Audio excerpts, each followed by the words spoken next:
Hello दोस्तों।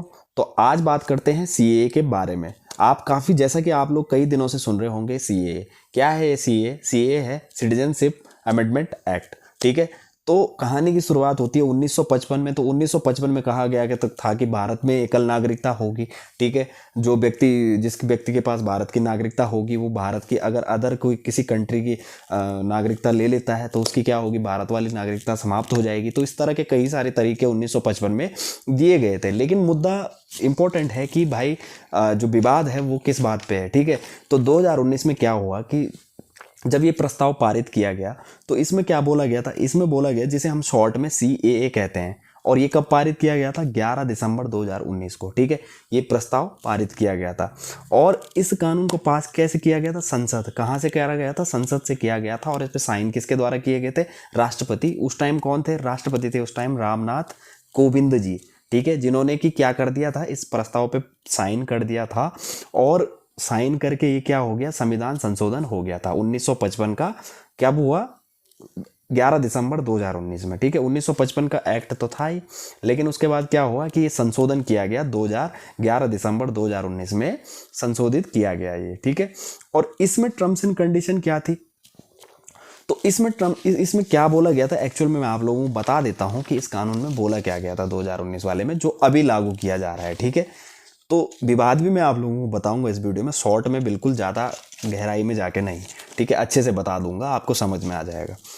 इस कानून में ये बोला गया था कि ऐसा कोई व्यक्ति पाकिस्तान, अफगानिस्तान, बांग्लादेश, इन 3 कंट्रियों से अगर भारत में रहने के अंदर रह रहा है और भारत की नागरिकता को चाहता है, ठीक है, तो उसे टर्म्स एंड कंडीशन क्या थी कि उसे उन व्यक्ति को 5 साल तक भारत के अंदर रहना होगा।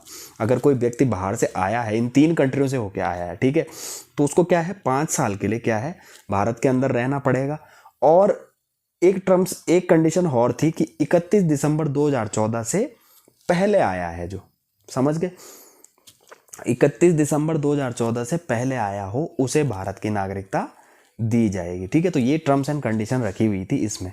तो यहां पर बोला गया है कि देखो धर्म क्या, अब यहां पे क्या है कि कॉन्सेप्ट है धर्म वाला।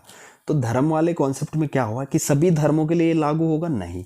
यहां पे बोला गया है कि हिंदू, क्रिश्चियन, सिख, बुद्धिज्म, जैन और फारसी, इन लोगों को पे लागू होगा। ठीक है। ये लोग इसको अप्लाई कर सकते हैं। लेकिन यहाँ पे आप लोग देख सकते हैं कि यहाँ पे मुस्लिम्स इंक्लूड नहीं किए गए हैं। और विवाद इसी बात पे है कि मुस्लिम को ऐड नहीं किया गया है। ठीक है। अब देखिए मिनिस्ट्री ऑफ होम अफेयर्स द्वारा क्या कहा जाता है। तो उन्होंने कहा है कि इसमें जो चेंजेस या जो बदलाव किए गए हैं वो किस आधार पर किए गए हैं। तो अमित शाह जी द्वारा क्या बोला जाता है, उनके द्वारा कहा जाता है, रीजन दिया जाता है कि जो ये 3 कंट्रियां हैं, बांग्लादेश, पाकिस्तान, अफगानिस्तान, इन 3 कंट्रीज में क्या है, मुस्लिम्स जो हैं वो मेजॉरिटी लेवल पे हैं। मतलब यानी कि बहुसंख्यक में हैं, मतलब यानी कि ज्यादा संख्या में है। और अन्याय हमेशा क्या होता है, माइनॉरिटी पे होता है। कब होता? माइनॉरिटी पे होता है। माइनॉरिटी का मतलब होता है अल्पसंख्यक पे। ठीक है। अल्पसंख्यक जो लोग हैं, धर्म के जो लोग हैं, उन पे ज्यादा अन्याय किया जाता है। ऑब्वियसली बात है, जिस देश में जिस धर्म के ज्यादा लोग होंगे, ऑब्वियसली बात है उनका पलड़ा भारी होगा। सिंपल सी बात है। ठीक है। तो ये उन्होंने रीजन, ये जो रीजन है ये दिया गया है आपका ministry of defence, ministry of home affairs द्वारा। ठीक है। तो अब यहाँ पे क्या है, अब यहाँ पे क्या था कि जो जो 1955 का एक्ट था, वहाँ पे 11 साल की टर्म्स एंड कंडीशन थी कि 11 साल भारत के अंदर रहना होगा। लेकिन इसमें क्या है, इसमें कर दिया गया है 5 साल। ठीक है। और तारीख भी मैंने आप लोगों को बता दी है कि 31 दिसंबर 2014 से पहले, समझ गए। अच्छा, रजिस्ट्रेशन इसमें क्या है कि देखो अब इन्होंने क्या कर दिया है, इसका जो रजिस्ट्रेशन फॉर्म है वो लागू कर दिया है। ऑनलाइन मोड पे आप जाके देख सकते हैं, फॉर्म 2A।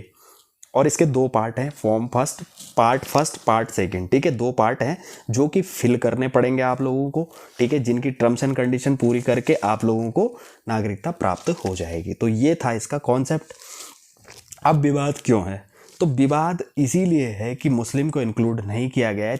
अब पॉइंट यहां पर ये आया कि जब ये चीज लागू होने जा रही है, ठीक है, तो इसके लिए प्रोविजन 2019 में ही बन गया था, ठीक है।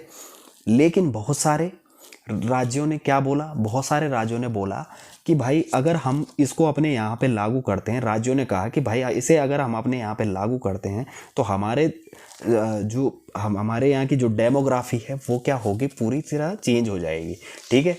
उनका ये रीज़न था, ठीक है। अच्छा, डेमोग्राफी चेंज होगी क्योंकि यहाँ पे क्या था कि बहुत सारे ऐसे लोग हैं जो हमारे यहाँ पे रह रहे हैं और जो कि भारत के नागरिक नहीं है। कई राज्यों ने कहा कि भाई जो हमारे राज्यों में रह रहे हैं लेकिन वो क्या है, भारत के नागरिक नहीं है, ठीक है। जैसा कि असम पकड़ लो आप, त्रिपुरा ले लो, मिजोरम ले लो, इनमें बहुत सारे लोग जो हैं वो माइग्रेट होके आ रखे हैं, ठीक है।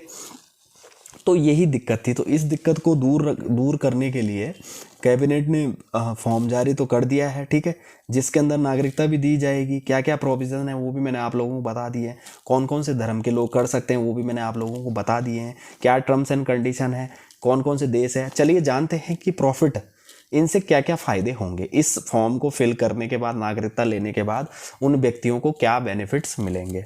तो पहला प्रॉफिट है, देखो, उनके अपने खुद के मौलिक अधिकार हो जाएंगे। दूसरा, उनको प्रॉपर्टी खरीदने में क्या है, राइट्स मिल जाएंगे।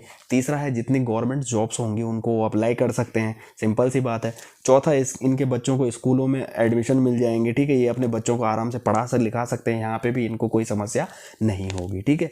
तो साथ साथ जितनी गवर्नमेंट स्कीम्स होंगी सारा इनको फ़ायदा मिलेगा, सारी स्कीम्स का इनको बेनिफिट मिलेगा जो प्रत्येक नागरिक को भारत के मिलता है, ठीक है। जैसे आप आवास योजना पकड़ लो, आप उज्ज्वला योजना पकड़ लो, तो इन सब का इनको फ़ायदा होगा। इसमें इनके साथ जैसे कहा गया है कि देखो, इसमें कहा गया है कि जैसे जैसे ये सब चीज़ें बढ़ती चली जाएंगी, जो अधिकार हमारे देश के अंदर हर भारत के नागरिक को दिए हैं, वो सभी अधिकार इनको दिए जाएंगे। ऐसा नहीं होगा कि कोई भेदभाव किया जाएगा, तो ऐसा बिल्कुल भी नहीं होगा, ठीक है। ये समझ लीजिए आप। तो अब आप ये जो कह रहे हैं कि नॉन मुस्लिम वाला टर्म है, आप कहेंगे कि नॉन मुस्लिम वाला जो टर्म है ये क्यों है, ठीक है। क्या ये मुद्दा पहले नहीं उठा है? क्योंकि जब 2019 में किया गया अमेंडमेंट, जब संशोधन किया गया, तो उस टाइम ये मुद्दा नहीं उठा। जब कानून बना था तब नहीं किया गया। तो ये सब क्वेश्चन आप लोगों के माइंड में हो गए। तो इसका क्या हुआ था, देखो, ये जो पॉइंट था ये सुप्रीम कोर्ट के अंदर भी गया था। कहाँ गया था? सुप्रीम कोर्ट के अंदर भी गया था। और काफ़ी सारे लोगों ने डिमांड की थी कि ये जो कानून बना है या बनाया गया है, ये भारत के अंदर चीज़ों को डिस्क्रिमिनेट कर रहा है, यानी कि धर्म के आधार पर चीज़ों को बांटने का काम कर रहा है, ठीक है। लेकिन सुप्रीम कोर्ट की तरफ से ऐसा कोई डिसीजन नहीं आया कि ये अनकॉन्स्टिट्यूशनल है, ठीक है। ऐसा कोई डिसीजन सुप्रीम कोर्ट के द्वारा नहीं आया गया, कुछ नहीं बोला गया है, ठीक है। यहाँ पर तब, और अब यहाँ पर इसको क्या कर दिया जा रहा है, लागू कर दिया जा रहा है, ठीक है। फॉर्म बता दिया है कि फॉर्म जारी कर दिया गया है, ठीक है। फॉर्म के लिए कौन कौन से धर्म होने चाहिए, हिंदू होना चाहिए, सिख होना चाहिए, जैन, बुद्धिज्म, फारसीज और क्रिश्चियन आपके देश बांग्लादेश, पाकिस्तान और अफगानिस्तान, इन तीनों देशों से जो आएंगे और इस धर्म के होने चाहिए। तो ये टर्म्स एंड कंडीशन आप लोगों ने देख लिए।